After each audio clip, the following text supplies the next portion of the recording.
अस्सलाम वालेकुम, मैं हूं शाह रसूल। आप देख रहे हैं न्यूज़ इन। आज की टेक न्यूज़ का आगाज़ करते हैं इस पहली न्यूज़ के साथ जो कि आ रही है एलजी की तरफ से। और एलजी लॉन्च करने जा रहा है अपना पहला आईपीएस बेस्ड मॉनिटर।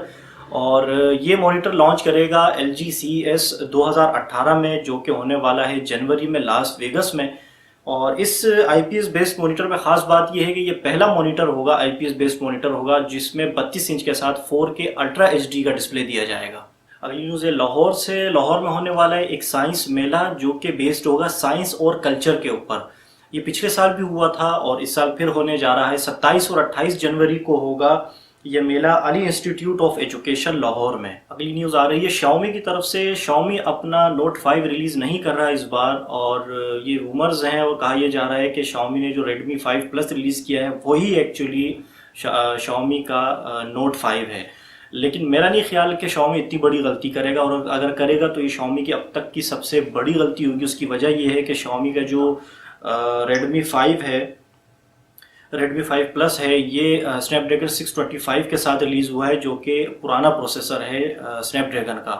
और जो नोट सीरीज़ है शाओमी की, ये बहुत ही पॉपुलर सीरीज़ है जिसकी वजह से शाओमी ने बहुत नाम कमाया था। तो मेरा नहीं ख्याल कि शाओमी अपनी नोट सीरीज़ को डिसकंटिन्यू करेगा। यकीनन शाओमी अपने नोट सीरीज़ के जो नोट 5 वर्जन है वो लाजमी रिलीज़ करेगा। अगर नहीं करेगा तो ये शाओमी की सबसे बड़ी गलती होगी अब तक। अगली बड़ी खबर है सेल्फ़ी वालों के लिए, बल्कि अगली बुरी खबर है सेल्फ़ी वालों के लिए, क्योंकि सेल्फ़ी लेने वालों को एक मेंटल बीमारी करार दे दी है साइकोलॉजिस्ट ने। और ये इंडिया के 2 साइकोलॉजिस्ट हैं जिन्होंने एक रिसर्च की है 400 ऐसे अफराद पर जो सेल्फीज़ लेते रहते थे, और उनसे मुख्तलिफ़ किस्म के उन्होंने सवाल किए और उनके जवाब पर उन्होंने तहकीक की। और फाइनली उन्होंने ये फ़ैसला किया है, बहुत ज़्यादा सेल्फ़ी लेने वाले जो अफराद हैं उनको उन्होंने नाम दिया है सेल्फिटिस। और सेल्फिटिस जो है वो बाकायदा एक मेंटल डिसऑर्डर है, मेंटल डिसऑर्डर करार दे दिया है, यानी कि दिमागी बीमार करार दे दिया है सेल्फी लेने वालों को। भाई फेसबुक ने हमेशा की तरह फिर लोगों को हैरान कर दिया एक बेहतरीन फीचर के साथ। एक नया फीचर फेसबुक में आया है इमेजेस के हवाले से, कि अगर कोई आपकी इमेज अपलोड करेगा, चाहे वो आपको उस पर टैग करे या ना करे, फेसबुक उसको डिटेक्ट कर लेगा और आपको बता देगा कि आपकी इमेज वहाँ पे अपलोड की गई है। लेकिन हमेशा की तरह यहाँ पे राजदारी का भी ख्याल रखा है फेसबुक ने, कि अगर आपने कोई प्राइवेसी लगाई हुई है उन्होंने अपलोड करते वक्त, तो फिर वो आपको इस बारे में कुछ नहीं बताएगा। कोई रूमर्स आ रही है नोकिया की तरफ से कि नोकिया अपना फ्लैगशिप डिवाइस की अगली सीरीज नोकिया 9 रिलीज करेगा नेक्स्ट मंथ, यानी कि जनवरी में। और इसमें OLED लगाई जाएगी जो कि ख़रीदी है नोकिया ने LG की तरफ से। अल्लाह अल्लाह करके तो नोकिया 8 रिलीज़ हुआ है पाकिस्तान में अब पिछले हफ्ते। अब जब नोकिया 9 आएगा तो मेरा ख्याल है अगले 6 महीने बाद जाके ये पाकिस्तान में रिलीज़ होगा और हम इसको इस्तेमाल कर पाएंगे। तो उम्मीद है कि नोकिया इस बार ऐसा नहीं करेगा और जल्द ही हमें अपनी नोकिया 9 सीरीज़ को रिलीज़ के फ़ौरन बाद ही हमें भी पाकिस्तान में भी ये इस्तेमाल करने को मिलेगा। सैमसंग ने हर बार की तरह फिर से लोगों को हैरान कर दिया है अपनी A सीरीज़ को रिलीज़ करके। हम इंतज़ार में थे कि सैमसंग लाएगा हर साल की तरह 3 वेरिएंट A3, A5 और A7, लेकिन सैमसंग ने इस बार हैरान कर दिया 2 वेरिएंट को रिलीज़ करके, और उनको नाम दिया है A8 और A8 प्लस। अब वैसे तो ये मिड रेंज फ़ोन है, लेकिन इसकी स्पेसिफिकेशन और रेट के हिसाब से मैं अब नहीं समझता कि ये मिड रेंज फ़ोन रहे। सैमसंग A8 और A8 प्लस दोनों में बेजललेस स्क्रीन इस्तेमाल की गई हैं, ड्यूल कैमरा फ्रंट पे यूज़ किया गया है, और कीमत जो इसकी पाकिस्तान में रिलीज़ होने के बाद होगी A8 की होगी तकरीबन 65,000 के आसपास, और A8 प्लस की होगी तकरीबन 70-72 हज़ार रुपये के आसपास, क्योंकि बहुत ज़्यादा है। और कहीं से भी ये मिड रेंज की कीमत मिड रेंज वाले फ़ोन की कीमत नहीं लगती। ये सोनी प्लान कर रहा है अपने अगले flagship device Sony Xperia XZ2 को, जो कि बेजललेस होंगे। इसके बारे में पहले भी मैंने आपको बता दिया है, और अब फाइनली इसके कुछ इमेजेस भी रेंडर होके आए हैं, वो भी मैं आपको दिखा देता हूँ। ये इमेजेस हैं सोनी के अगले फ्लैगशिप डिवाइस सोनी XZ2 की, जो कि रिलीज़ होने जा रहा है स्नैपड्रैगन 845 के साथ। मुझे उम्मीद थी भी कि इस बार कुछ चेंजिंग आई होगी, और वही हुआ है कि सोनी ने अपनी एक्सपीरिया के फ्लैगशिप डिवाइसेस में कुछ हद तक चेंजेस की, और देखने में तो काफ़ी अच्छा लग रहा है। बाकी देखते हैं कभी ये रिलीज़ होता है, कब आता है हमारे हाथों में, और सोनी के जो फैंस हैं, यूज़र्स हैं, वो इसको पसंद करते हैं या नहीं पसंद करते। उम्मीद की जा रही है कि CES 2018 में सोनी इसको लॉन्च करेगा। CES 2018 के बारे में मैं आपको बताऊं कि ये एक इंटरनेशनल इवेंट होता है, इंटरनेशनल टेक इवेंट होता है, दुनिया का सबसे बड़ा।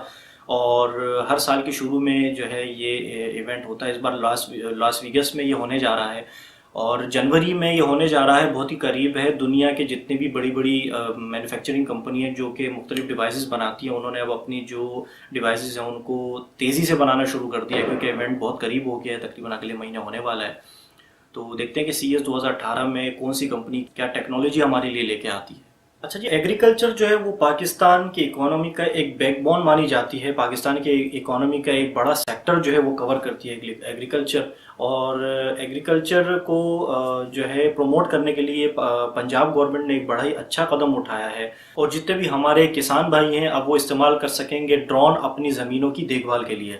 जी हाँ, ड्रोन की इजाज़त अब इनको मिल जाएगी। जितने भी हमारे किसान हैं उनको अपनी ज़मीन की देखभाल के लिए, और इसके लिए उनको अपने जो ज़िले के इनके डिप्टी डायरेक्टर हैं एग्रीकल्चर के, उनके पास एक रिक्वेस्ट फॉर्म जमा करना पड़ेगा। और रिक्वेस्ट फॉर्म जमा करने के बाद जो डिप्टी डायरेक्टर हैं वो एक एनालिसिस करेंगे एक छोटा सा, उसके बाद उनको परमिशन दे देंगे ड्रोन इस्तेमाल करने की, और एक छोटी सी ट्रेनिंग भी देंगे उनको कि ये वो ड्रोन वो इस्तेमाल किस तरह करेंगे अपनी ज़मीन की देखभाल के लिए। अगली न्यूज़ है इन्फिनिक्स की तरफ से। इन्फिनिक्स ने अपना Zero 5 रिलीज़ कर दिया है daraz.pk पे। daraz.pk से आप इन्फिनिक्स 5 को हासिल कर सकते हैं।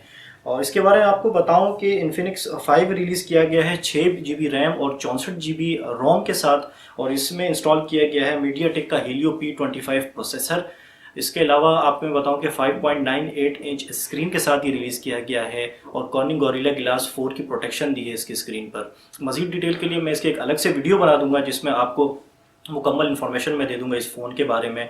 फ़िलहाल मैं आपको मुख्तसरन बता दूं कि इसकी जो कीमत है वो है 28,299 रुपये, और daraz.pk से आप इस फ़ोन को हासिल कर सकते हैं। अब अगली जो न्यूज़ है वो आ रही है यूफोन की तरफ से। यूफोन ने स्टार्ट कर लिया अपनी यूफोन सिम लगाओ ऑफ़र। अगर आपने 60 दिन से अपनी यूफोन की सिम बंद करके रखी हुई है तो फ़ौरन से वो सिम निकाल लीजिए और लगा लीजिए उसको अपने मोबाइल फ़ोन में, क्योंकि यूफोन ने स्टार्ट कर दिया है अपना यूफोन सिम लगाओ ऑफ़र, जिसमें आप पा सकते हैं 100 यू मिनट्स, 100 MB इंटरनेट और 100 SMS। ये ऑफ़र हासिल करने के लिए आपको डायल करना पड़ेगा *5000#।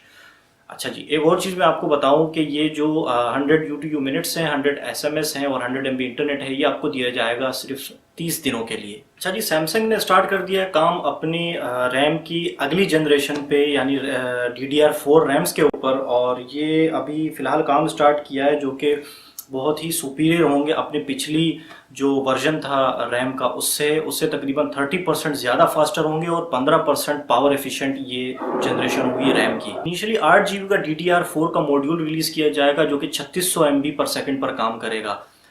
इसका मतलब है आने वाली जो सैमसंग के फ़ोन है उनमें जो है ये रैम हमें इस्तेमाल करने को मिलेगी। तो रैम पावर और रैम मैनेजमेंट जो है वो सैमसंग फ़ोन की, आने वाले फ़ोन की मज़ीद बेहतर होने वाली है। गवर्नमेंट ने कंसिडर किया है जो कंप्यूटर पार्ट्स इंपोर्ट होते हैं उन पे जो टैक्स लगता है उनको रिमूव किया जाए, और ये कंसिडरेशन जो फ़िलहाल गई है FBR के पास, और FBR ने इसकी अप्रूवल दे दी है कि हाँ ठीक है इसको रिमूव होना चाहिए। लेकिन फ़िलहाल इस पर काम हो रहा है, और उम्मीद है कि आने वाली जो बजट है जून 2018 का, उसमें जो ये टैक्स है ये रिमूव कर दिया जाएगा। अच्छा, ये जो टैक्स है ये रिमूव होगा कंप्यूटर पार्ट्स के ऊपर, जो पार्ट्स इंपोर्ट्स होते हैं कंप्यूटर्स के ऊपर या लैपटॉप्स के ऊपर नहीं।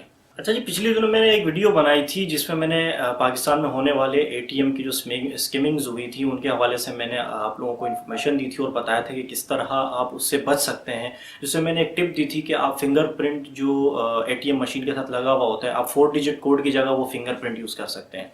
तो एक रिपोर्ट आज मेरी नज़र के सामने से गुजरी, मैंने सोचा आप लोगों से शेयर कर दूं कि पाकिस्तान में फ़िलहाल सिर्फ 12% ऐसे ATM मशीन्स हैं जो बायोमेट्रिक थंब इम्प्रेशन की फैसिलिटी देती हैं। जो बैंक इस्लामी है सबसे पहले उन्होंने ही बायोमेट्रिक जो है थंब जो ATM मशीन्स हैं उनको अनाउंस किया था पाकिस्तान में 2006 में ही, और 320 उनकी जो टोटल मशीन्स हैं बायोमेट्रिक की वो सारी की सारी बायोमेट्रिक सपोर्टेड हैं, बायोमेट्रिक टेक्नोलॉजी के साथ हैं। HBL की अगर बात करें, HBL 600 ATM मशीन चला रहा है बायोमेट्रिक के साथ, और UBL जो है वो 550 ATM मशीन जो है वो चला रहा है, बायोमेट्रिक की फैसिलिटी दे रहा है अपने कस्टमर्स को। नेशनल बैंक जो है वो उनकी कुछ ही मशीनें हैं जो फिंगरप्रिंट की फैसिलिटी दे पा रही हैं। अलबत्ता प्लानिंग कर रहे हैं कि इनको मज़ीद इम्प्रूव किया जाए, और जितनी भी उनकी ATM मशीन है तमाम में ये फिंगरप्रिंट की सहूलत दी। बस ये थी अब तक की टेक्नोलॉजी की न्यूज़ जो कि आपको देनी थी। उम्मीद आपको एपिसोड पसंद आया होगा। पसंद आया तो वीडियो को लाइक ज़रूर कर लीजिएगा, चैनल को सब्सक्राइब कर लें ताकि इस तरह की वीकली टेक्नोलॉजी न्यूज़ आपको मिलती रहें। अपना बहुत सारा ख्याल रखिएगा। इंशाल्लाह अगली वीडियो में आपसे मुलाकात होगी। अल्लाह हाफिज़।